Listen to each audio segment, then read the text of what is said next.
This is the worst McLaren that money can buy. It's been crashed 4 times, rolled onto its roof, and to make matters worse, it's been used by a track experience company. So this car hasn't had an easy life. Meaning that this McLaren 650S Spider is going to be the most challenging rebuild that we've done on this channel to date. A supercar rebuild on its own is a huge undertaking, let alone one that's been crashed 4 times and been rolled on its roof and been neglected by thousands of people. Now, in the last video you saw us remove the engine and we found out that it's not looking too good. It was completely full of oil. Oh no. That's swimming. No. Oh! That combined with McLaren engines being notoriously unreliable, we thought it was the best decision to send this engine off to Ricky at RE Performance to be rebuilt. Now, the only saving grace with this car is that it was cheap. I only paid £19,000 for it, but it's going to cost us a small fortune to get this car back on the road. So we've already stripped all the body panels off, removed the engine, stripped some of the interior, reshaped the roof, and fitted a new Spider convertible top. So now the only major damage bit left on the car is the rear frame. This got severely damaged in the accident, and the only way to repair this is replace it. Come on. But it shouldn't really come out like this. We had to cut the frame in order to be able to remove the engine because it was so bent, but the rest of it should come out as normal. So now I need to get this next section of frame out because we have something which should repair all of this damage in one hit, and it didn't cost me a lot of money, which is definitely a good thing. So we've got loads of stuff to take off this, then we need to separate it from the carbon tub.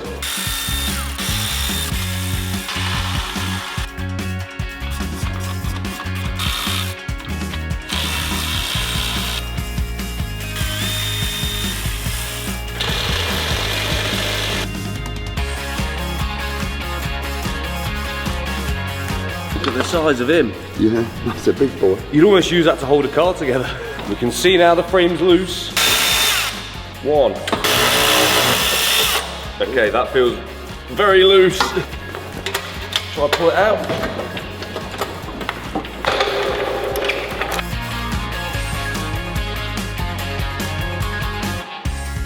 Right, slight change of plan. And you'll realise why we're doing this in a minute, but we need to cut this out because there's one small section of it which we need, otherwise this could make me very poor very quick. So, we're on a bit of a tight time schedule, so what we're going to do, chop. Are we going for it, Mickey? Yeah, where's the chopper? It's there. I want to chop this bit first. Okay.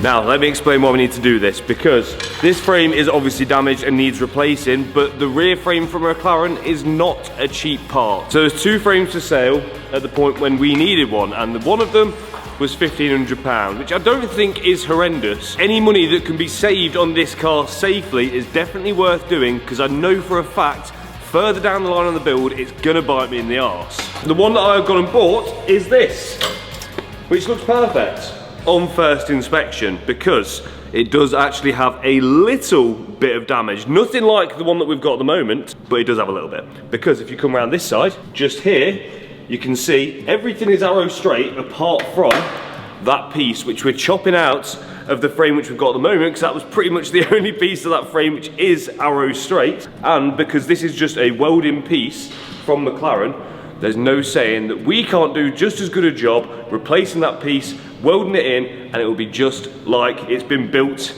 in the factory. A good way to save £1,000? I think so too, especially since we have some new welding equipment to use, and I need to learn how to weld. Ready?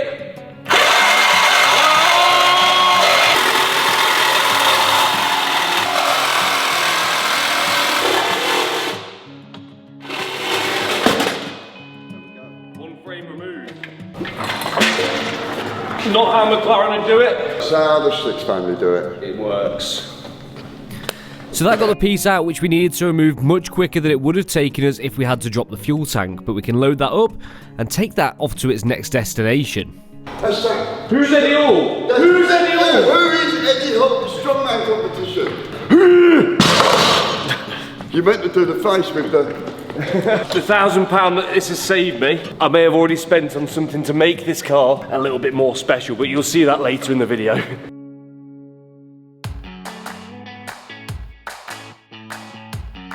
Let's go.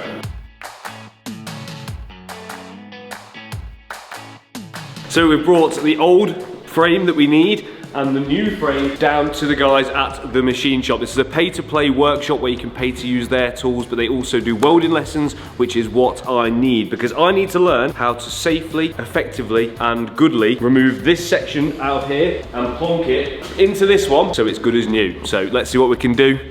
Let's weld. Can you explain why this is going to be perfectly safe to do and not be dangerous? Well, Mclaren welded it before. There's welds all over it. So a lot of people will say that you can't weld cast or die cast shouldn't be welded. This does look like a die cast piece, but it has been welded before. If it's been welded before, we can weld it as well. But yeah, it'd be dead safe, man. There's no issue. So as long as our bit's straight, which it looks it, but we'll double check it, we can chop that out and replace it with no dramas. That sounds great. Let's chop. Get us some tools then. I am the tool. Do you want it here, bro? What?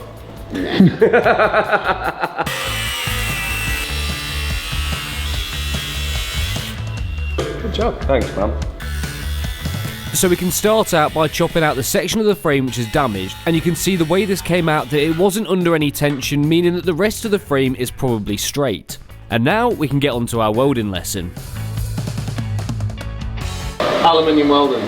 Piece. It's got an awful reputation for being difficult. It's very, very easy. 3 steps. Melt the metal, put the rod into the metal, move over and do it somewhere else. Okay?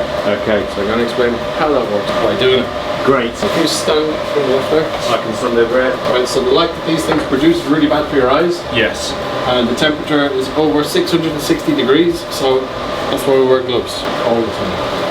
Right, so TIG stands for tungsten inert gas, okay? So that's the tungsten with the nib sticking out there. That hovers about 3 millimeters away from the surface of the material, no closer. This doesn't touch that, that doesn't touch anything at all. Quick, Ross, get a close up and make it look like I did that bit. Oh, when that's done, det kommer matta.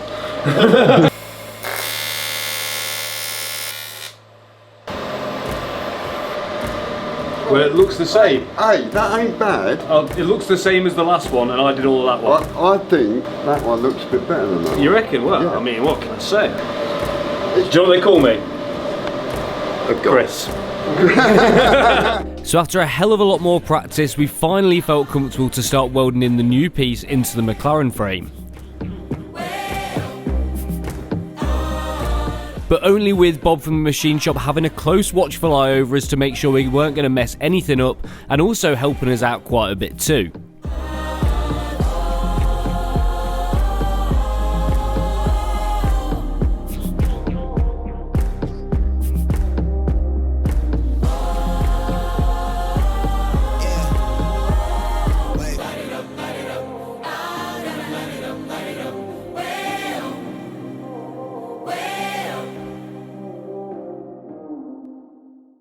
Right, frame is back, and we are back from the machine shop too, obviously. I didn't weld all of this, I've got to be honest, but we have got to start on our welding lessons. That means now that we can have a play ourselves and get going and start doing stuff like this in-house. I thought you was a bit better at welding than me, to be fair, when it comes to the alley TIG. Saying, man, I'm just saying. Underrated. So we can now mount this back up. Kind of the most scary part of the damage anyway dealt with. Gotta hope it bolts up straight, 'cause otherwise there might be something else bent. Fingers crossed again. Let's get this frame on.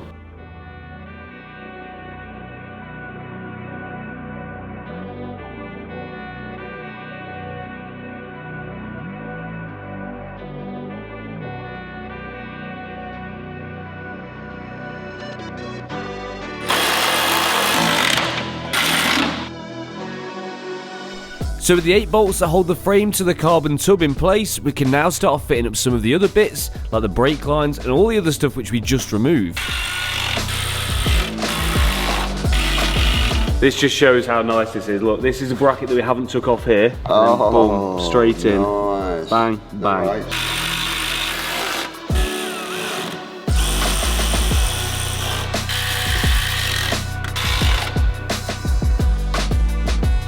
He's not good. That's going to be fun to do. That goes right in, right through the body, doesn't it?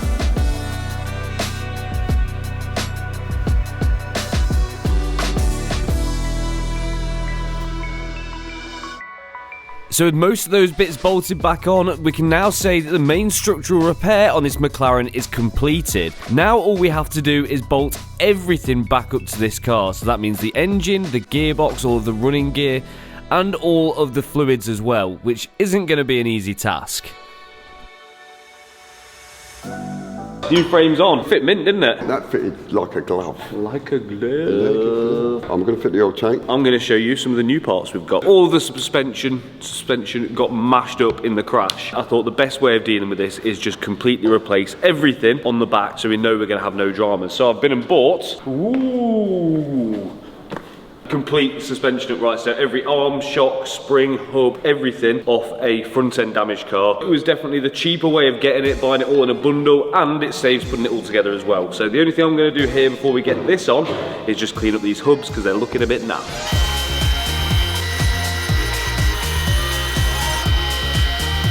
So with the hubs now cleaned up and looking a million times better, we can start to install the new suspension.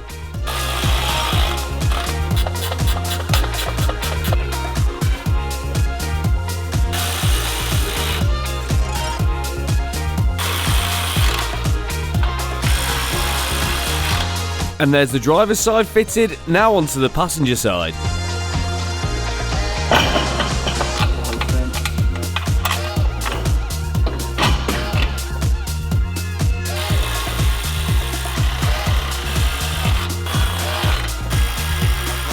And as quick as that, all of the suspension and the arms are installed on the Mclaren. Rear suspension is on, all the arms are on, everything's buttoned up. The only thing we're missing is, it's like a tie rod which goes from the subframe to here, which dictates where your rear wheels point, but we can deal with that for now. I want to bolt the wheels on and get it on the floor because that feels like a massive achievement. The next thing we're going to need is the brake disc. Don't really need the calipers, but it just kind of completes the package. That's it, really.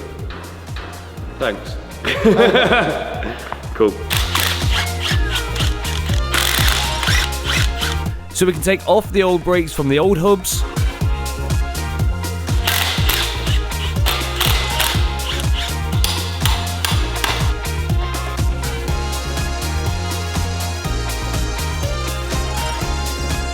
And then fit them to the new ones, even if these discs and pads are knackered.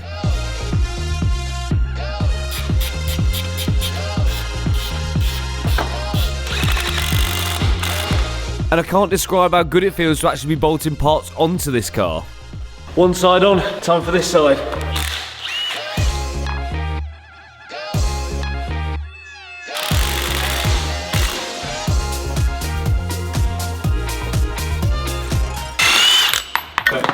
Hey, Beautiful.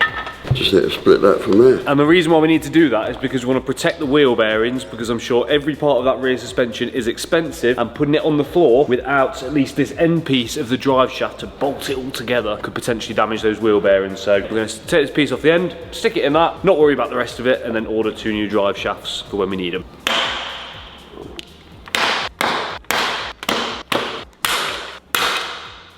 Come up with fantastic brainwave. Go on. You're not supposed to hit 2 hammers together. Why? Apparently it explode, isn't it? Is that true? If you hit 2 hammers together, do they explode? Is it bad juju?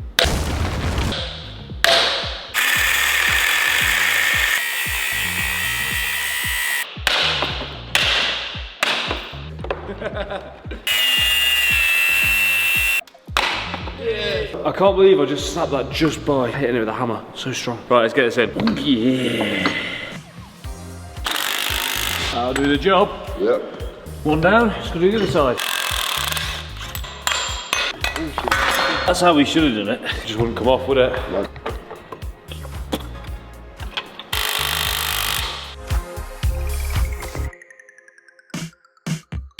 We need to try and keep away of keeping these wheels still while we've not got these tie rods for the back. So we're going to make some out of wire. Let me get this aligned. Yeah, go on, align her up. Align it. I'm going to say about there. Oh. Snap back in a bit, we'll just wind that out a tab. Keep her there. It's looking beautiful. Where'd you get this? I don't know, I think we used it to put the lights on the ceiling. Don't think it's Mclaren certified. Mickey certified, that's all that matters. Mickey certified, yeah.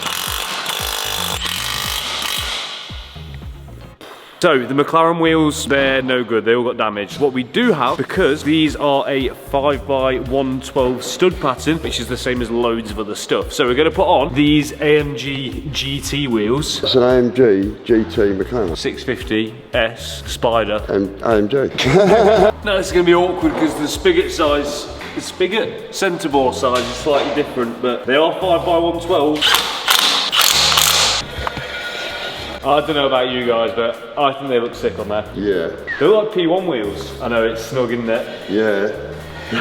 I rate them, I think. Yeah, I do. Is it against the law to have Mercedes wheels in a McLaren? No, I don't think so. Mercedes, McLaren, same gravy.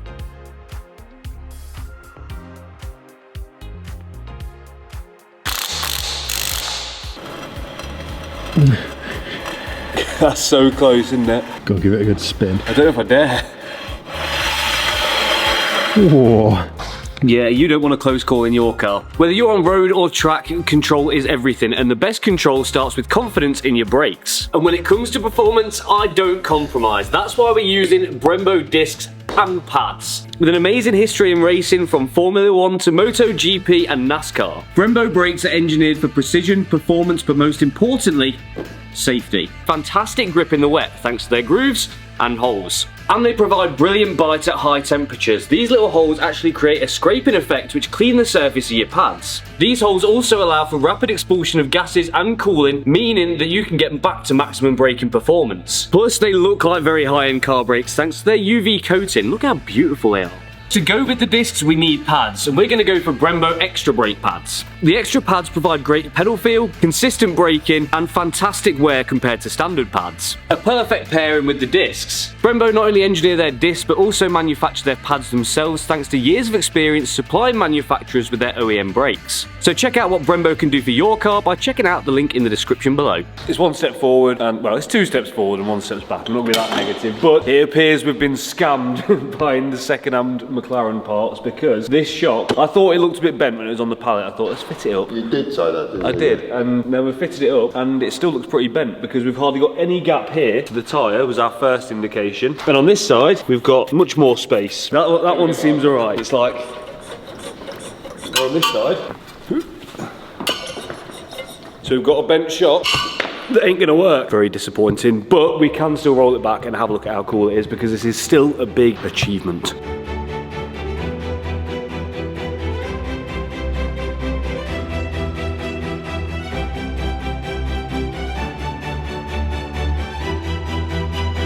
On to the next part. The reason why we're being so careful with everything on this car is because all the parts are ridiculously expensive. This is called, let me get this right, a tornado cover. It's basically the roof for the soft top. This costs the amount which is on screen right now, and it's damaged. A new door costs this much. The other door costs this much. The roof panels cost this much. And then these A-pillar trims cost this much. The only saving grace is that we have all of these panels, but they are all damaged. But they are made of fiberglass, which means they can be repaired, especially with the knowledge of an expert. Yep. So Mickey is going to teach me and show me how to work fiberglass, repair all these sections, and hopefully save us the grand total of this much. I want to see, mate, this is why you worth your salt. This is why I'm a god. Yeah, okay, yeah, you're a god. So if we can save this, this is going to save us a small fortune, which is all money we can put back into the car. The worst part, I think, is this section here, yeah. So we've not only got the damage underneath, where the mounting points have ripped out, it's covered in cracks. Is there anything this side? Oh yeah, a nice crack here. There's a couple of fracture cracks here. Yeah, we've got a chunk out of it here. Little chunk there. There's a fair few bits. All this is really cosmetic. It's not really broken. So what we want to do is fix the broken bits first to get the strength back in it. So let's flip her over and start with the worst bit, I guess. Yep. Which always is start with the worst bit first. This one here, because that will stop it fastening in, which is no good. So there's your brush. Thank you. So we've got some, and if you read on it, it gives you the mixes. So we don't really want a lot at the moment. Yep. We're just fixing some cracks on this. So if we stick 100 mil in there. Catalyst 3%, 2% and 1%. So which how much catalyst do we want? 3 you want. One where it goes off the quickest. Yeah, so. Okay, so it needs 3 mil. In she goes. Get your lolly stick, give her a good mix up, really good mix up. Yep, we are mixed. Just dab some on there. Yeah, don't go mad, just get some and you'll see it go into it and it's like a glue into the fiberglass that's already on there. It gives us a bit of strength. Okay. What we want to do is try and place this back in there, how it come out. I'm going to just put it in, pop it up into its position. That is about, damn it. Looks pretty good to me. If you just have another little dab up. Something like that? Something like that. Now I've got the boring part of having to hold it until it's set. So let's cut back to this in 3 hours time. A few years later. 1 eternity later. If you fold it over and try and, that's it, and then just try and poke it up, you should be able to lift that up a little bit. So we can start repairing these parts on this cover, which is going to save us hundreds of pounds. And using the fiberglass and the resin, we can give this its strength back like factory, but it is going to take some finishing to get this right.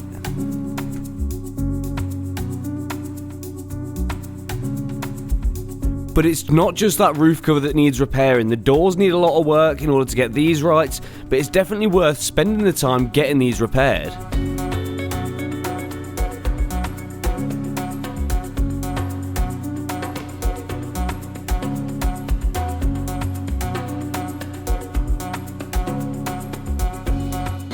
Health and safety, yeah?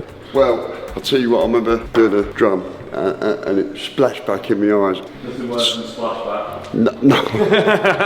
But now with the resin and the matting laid into all of these cracks that needed repairing, we can roll the car back and then start to sand back all of the repairs that we've done.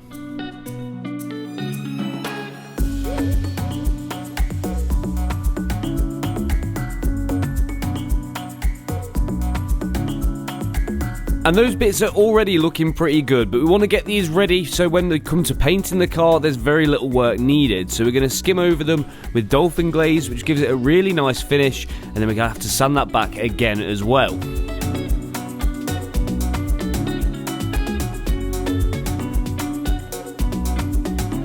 But having Mickey help on this was a godsend, because this is going to save me a fortune when it comes to painting the car as well. If we can do all the prep, that's a lot of the work that's taken off the body shop.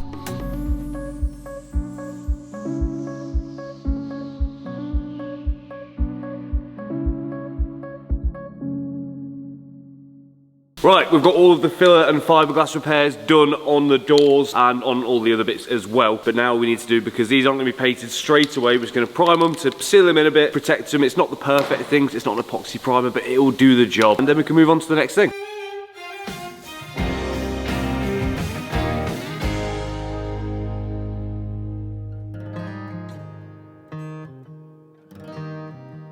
Mickey. I forgot this. What's he done? You can't even deny that's you, because that's your fingerprint. It wasn't me. We're going to stick some die coat on it.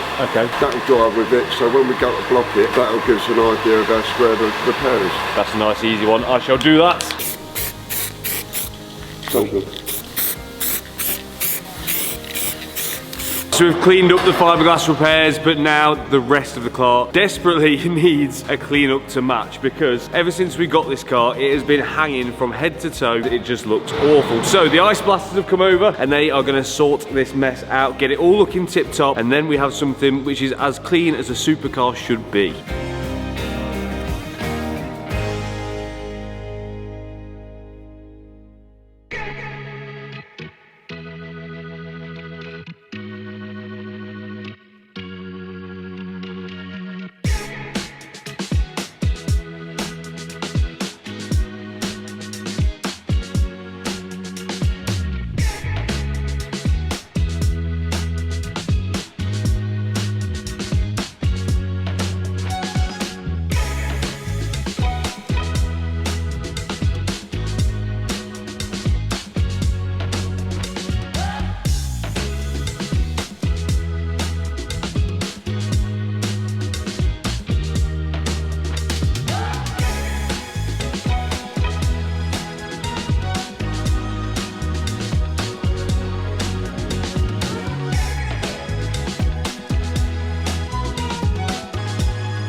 Sweet! Right, the ice blasters have absolutely smashed that. It looks like a supercar again. It looks proper. Before, it has obviously been neglected, been used on track loads, probably been off track loads, but now it looks like it's came straight from the factory. If you want to check the ice blasters out, they do mobile and unit-based work. Their links are in the description. Right, exterior, or well, what's left of the exterior, this is now mint, like absolutely perfect. And the interior sorted out again, tidy back up. But I want to give you guys a taster, because I'm sure by now you're sort of getting a feel for what I like to do. And I don't like putting these cars back to standard. I want to try and modernise this, improve it. Part of that is making this interior super special.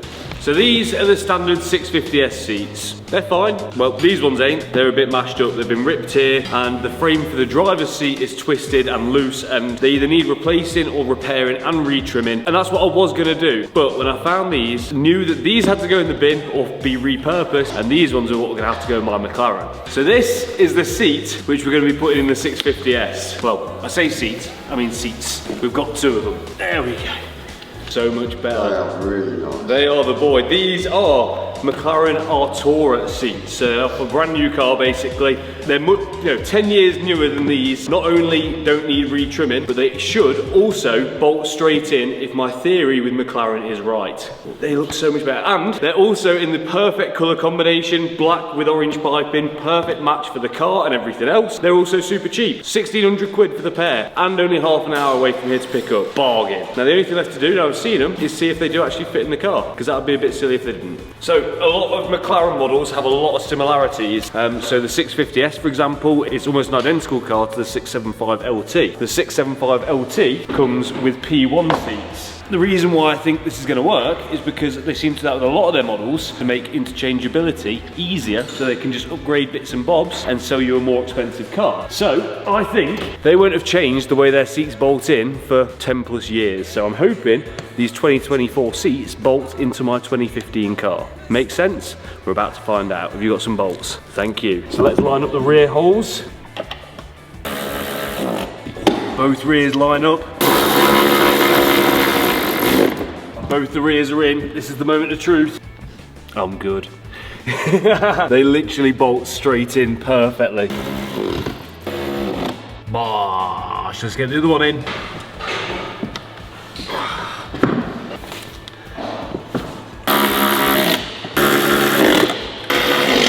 They look bloody brilliant! Chef's kiss on them. That is the best money I've ever spent. The only thing you might notice is they're sitting a little bit tall, but these ones got height adjustment and they're on the middle setting at the moment, so they can go down. The roof, I'm hoping, will still go up. Oh, loads of room. And they can still go down more, so that's perfect. Let's get these down. They look so good. They do look good. So good. Well, they don't plug in as easily as I was hoping. I thought it might just be plug and play and be good to go, but the plugs are different. But luckily, we still have the plugs from the old seat. So hopefully what we can do is deep in this plug off here and then swap over the casing from that one onto this one. And then the seats should plug in and work perfectly. That is a minor problem. I need to sit in them really, didn't I? Oh, yes. Yes. Do you know what that feels like? Home. That feels bloody brilliant. They're literally a perfect fit. That couldn't have gone any better. And we wondered if it would fit, and now like a glove. That is the best thing I've bought for this car yet, but not the only thing. And there is some other things which I've got in the pipeline which are going to be contenders for beating these. But to see that, you're going to have to wait a little while. Not everything can happen fast. And we've sort of reached a point with this project now where we're playing a waiting game. We've got to wait for the engine to come back. We've got to wait for some other bits. So I think we're going to have to find something else to fill our time until that happens. So if you've enjoyed this video, don't forget to hit that like button. Don't forget to subscribe if you're not subscribed already. And I'll catch you next time.